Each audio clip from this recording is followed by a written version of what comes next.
Thanks for joining us for this week's Market Carver. I'm Adam Harder, Chief Investment Strategist for the Financial Enhancement Group. Glad to have you along.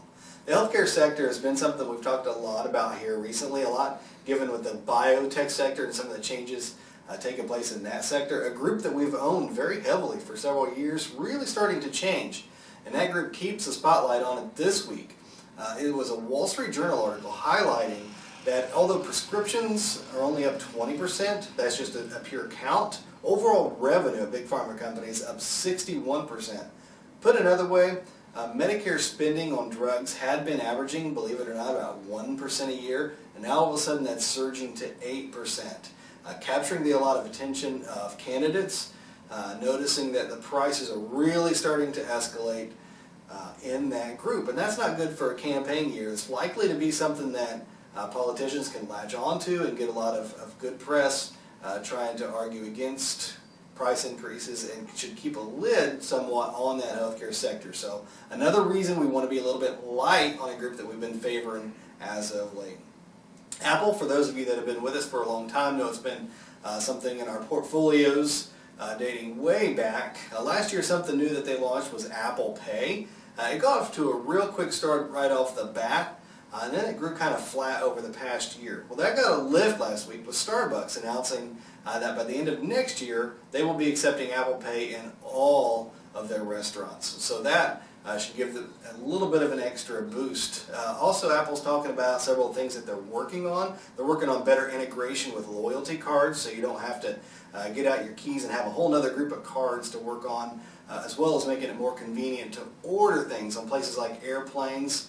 So again, Apple Pay is not a real big profit center yet for Apple, but it's another way that if it continues to go in the right direction will be a good way to continue to lock in their established user base. This week we had the biggest technology takeover in history with Dell buying EMC. That is a big time deal in the sector. One of the things that we want to focus on that though is that Dell will have to be issuing $40 billion in debt.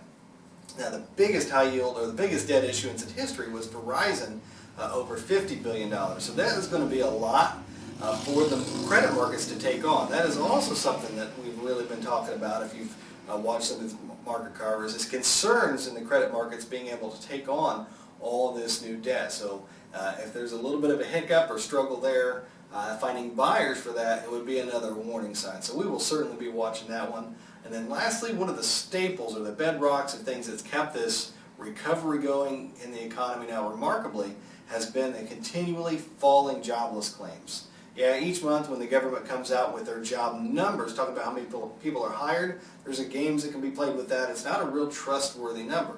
Jobless claims, however, is very reliable because we know when people lose their job that they will sign up for benefits, so we can track that. And we're getting the tea leaves on that are telling us that there could be a change there. There's an indicator put out by Challenger showing layoffs, and the leading edge of that shows that there's an uptick in layoffs and reaching new highs. So there's a little bit of a warning sign that that could be hitting jobless claims in the coming weeks, and that will certainly be something we keep an eye on because jobless claims are a critical part of our risk barometer that you've heard us talk so much about. Hey, thanks for sticking with us in this week's Market Carver. If you want to catch our radio show, just give a shout out to that on Thursdays. It's 1570 WILO 4 to 5 p.m. Saturday, QME 98.7 9 to 10. And then on Sunday, your last chance, Shine 99 from 10 to 11. Hey, thanks again. Have a great weekend.